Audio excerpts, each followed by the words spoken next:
Now, Xbox just raised the price of their Series X to $800. Apple also just raised the price of their MacBook Air by $200. And here's the thing, they're not really going to come down and apologize for it. They're just gonna explain like they have. And the explanation, they've given, especially Apple, is honestly terrifying because what's happening right now is not, just a price hike. It's a warning shot, a preview of what consumer electronics is going to look like for the next 2 or 3 years. And the reason it's happening, it has nothing to do with the actual product itself. And it's, you probably guessed it by now. It's all has to do with AI. And this is one that really connects all the dots. So let's start with what actually dropped today. I think it was today, yes, actually, because I mentioned it on stream. Speaking of which, if you do enjoy topics like this and you also want to watch me play some games like GTA Online and some other interesting games as well, make sure to follow my Twitch channel. Link will be in the description down below. Effective August 1st, 2026, Xbox is updating prices worldwide. The Series X, the 1 TB model with a disk drive, is going to be going from $649 to $799, and that's a $150 jump. And the Series S 512 GB modules are going to be going up by $100, and the 2 TB model is for now a little bit on the hold. And Xbox didn't just silently update these prices, and hope no one would notice, but they actually just put out a statement explaining why that is the case. And the key part was they said the console storage and memory prices have increased by more than 2.5 times, and they expect another doubling by the fall of 2027. And that's crazy because 2.5 times the cost already, and it could double again within the next year. And on the same day, Apple have also silently announced that there's going to be price increases across the board. The MacBook Air 512 GB, it goes for from $1,099 to $1,299. The MacBook Pro 1 TB is also going from $1,699 to almost $2,000. The iPad Air and iPad Pro also going up. And Apple, for their part, specifically pointed the finger at AI, saying, and I do quote, "Rapid expansion of AI data centers has created an extraordinary surge in demand for memory and storage." Now, here's where it gets interesting because Xbox and Apple aren't wrong. The data backs them up completely. So let me explain. What's actually happening with memory and RAM right now, because this is the engine behind everything, especially in gaming. Technology, everything tech has to do with RAM. Think of the global RAM supply like a water reservoir that supplies an entire city for years. That reservoir has comfortably done its job supplying homes, schools, businesses. Everybody's got what they need at a fair price. Now, imagine that overnight a massive industrial factory moves in, and that factory now needs 10 times more water than everyone in the city combined. And that factory has essentially unlimited money. They can get all the water that they want. If they want to get 20 times more water, they can get it. So they do go to the water company and say, "Oh, buy everything. We'll buy everything you can produce. Like, what's your price?" And obviously, the water company, it's a business. At the end of the day, they're going to pivot to serve the factory. The prices are going to explode for everyone else, and regular people, families, students, everyday consumers are going to be left fighting over what's, left at a very dramatically higher cost. And that's exactly what's happening with RAM. The factory thing, the factory in this analogy are the AI data centers. And the scale of it is estimating that AI data centers are going to consume around 70% of all high-end, DRAM produced in 2026. 70%, that's a lot. That's a lot gone before it ever reaches a console, a laptop, or a phone. So you might be asking, if you don't know already, why does AI need so much memory? Because an average laptop runs on about 16 gigabytes of RAM. A single AI server component is going like 200 gigabytes, per unit. These things, they're just sucking a whole lot of memory. Pause on that. But companies like Samsung, Micron, these are, the three manufacturers that make nearly the entire global RAM markets. They have pivoted, their factories towards producing high bandwidth memory for AI chips. And the brutal math is making 1 bit of an AI grade memory requires foregoing 3 bits of regular consumer memory. It's a 3-to-1 trade-off. Every time they make a memory for an AI chip, three consumer devices go without it. So the result is DRAM, contract prices jump over 50% in a single quarter entering 2026. And I think one analyst I read somewhere flat out said it's unprecedented. We've never seen price spikes like this for memory ever. Never seen that. Now, the part where you should be kind of raising your eyebrow on is Xbox is owned by Microsoft. Microsoft is the primary investors in AI infrastructure on the in the industry, and they've poured billions, like I'm talking a fuck ton of money, into OpenAI, and they're rapidly expanding Azure data centers around the world. And Microsoft is, in a very real sense, one of the main companies driving the demand that is causing the RAM crisis. And the same RAM crisis is now forcing their gaming division to raise console prices by $150. It doesn't make any sense if you think about it. Um, Microsoft is essentially stepping on your own foot and limping, to the press conference and explaining why walking has gotten more expensive. But to be fair, it's not just Microsoft. It's a global phenomenon. Everyone's doing it. Global, it's a global. Google, Meta, Amazon, Chinese tech giants, especially Chinese tech giants. Everything there is AI at this point. Everyone is in the race to build the biggest AI infrastructure, and the demand is coming from everywhere at once. People do like what they're seeing. People are getting a chance to AI. They like using it. It's easy. But the irony of Xbox specifically suffering from decisions made by their parent company is really, really hard to ignore. And the ripple effects are going to go far beyond gaming. Raspberry Pi had to raise prices. Smartphone makers are warning of price hikes.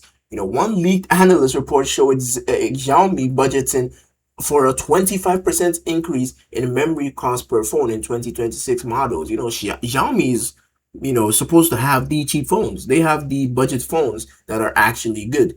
Dell is planning price hikes that could raise hardware costs by hundreds of dollars. Like, this isn't just an Xbox or an Apple problem. It's everyone's problem at this point. But here's the part that might actually be, a little bit more sneakier than these straight up price hikes. Some companies are going to look at consumer backlash, decide that they can't raise prices too openly, and instead do something quieter, something that consumers advocates have a name for, called shrinkflation. And how I can explain this is, how some chocolate bars have been quietly getting smaller for years while the price still stays the same. Tech companies might do the same thing. I think we've seen that with was it Samsung? I think Samsung S25 and S26. There wasn't really any difference. It was kind of like the same phone. And imagine buying a $600 laptop in 2026 that looks identical to the $600 model from the last year. Same box, same branding, same price, same everything. But crack it open and you find a dimmer screen and an 8 GB of RAM instead of 16. You're paying the same money for a measurably worse product. And most people won't even notice until they're already frustrated by how slowly it's running 6 months later. And this has already been predicted by market researchers. Budget phones are disappearing, mid-range phones are quietly getting worse cameras, worse displays, worse audios, all to absorb the memory cost without scaring off buyers with a bigger price tag. So even if the sticker price doesn't change, you might still be getting less in terms of what you're paying for. Now let's take a zoom out of the whole situation, because this is not just a vacuum conversation. As of right now, real wages in the United States. I don't live in the United States. This is just research I've done, by the way. But even where I live in, Ghana it's not the same. it's not like we're not having the same issues in terms of wages, but real wages in the United States are down by 1.4% compared to January 2021, meaning that after you adjust for inflation, the average American worker is still earning less in terms of comparing it to 5 years ago. Meanwhile, everyday goods and services are about to go up 25% over the same period, more than double the normal pace for a comparable time frame. Bankruptcy filings have risen for 3 straight years. Personal savings are at a 3-year low. It is getting crazy out in the USA. And again, this is not just in the USA. As I said, let's take a broader look at this. Everyone is being affected by this. Consumer sentiments hitting an all-time low, worse than the Great Recession, unfortunately, worse than the pandemic, which is, crazy to see because we kind of thought we were going to be going up after the pandemic hit. But nearly 30% of American workers have had to relocate to cheaper housing just to manage their expenses. 28% are taking debt to finance daily life, and into that environment we're dropping $800 consoles and $2,000 MacBook Pros. you know Look, consoles were never cheap. For people who are truly struggling, they were never going to be cheap, but there used to be a price point that felt like, what, even though it's not the cheapest, I can still get it and don't feel like I'm sacrificing an arm and a leg. $300 for a PS4, valid.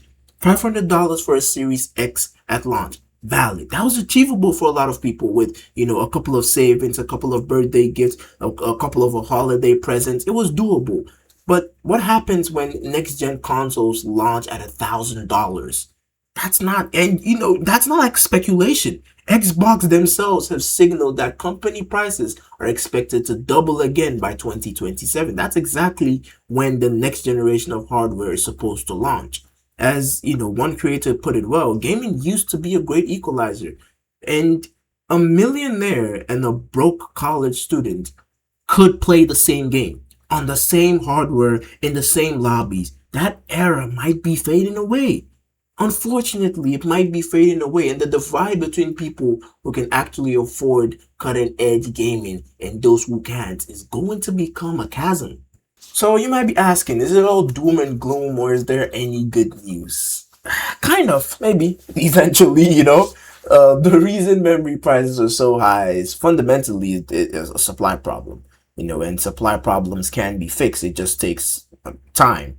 And several new semiconductor fabrication plants are scheduled to come online around 2028. So probably when that happens, manufacturing capacity might go up, supply catches up with demand, and then price will just start to normalize. But the glass half full scenario here, or the, neutral scenario here, trying to be optimistic, if that happens and competitions, kicks back in, particularly in the console space, we're talking gaming here, you could actually see a race to lower prices, especially when it comes to Xbox. If they're still fighting for market share against PlayStation, they might just be like, we're slashing console prices aggressively once, components do become affordable again. And you never know, that might force PlayStation to respond. And the competition is ultimately what keeps the industry healthy. But we do have to get through 2027 first, and 2027 is going to be rough. Just get ready. It's going to be rough. And the honest advice for most people right now, it's okay to wait. Don't rush it. Sit on the last gen hardware for another year or two. It doesn't make you less of a gamer. You're not missing out on anything. You're being financially smart in the moment where the industry's pricing has temporarily outpaced what's reasonable for most households. And for anyone buying tech in general, if you need a laptop or a phone or any device in the near future, you're better off buying it sooner rather than later. Every quarter that passes, that memory cost, pressure is going to increase. It's going to be a lot. And, you just have to be ready and have to plan accordingly. But here's the bottom line.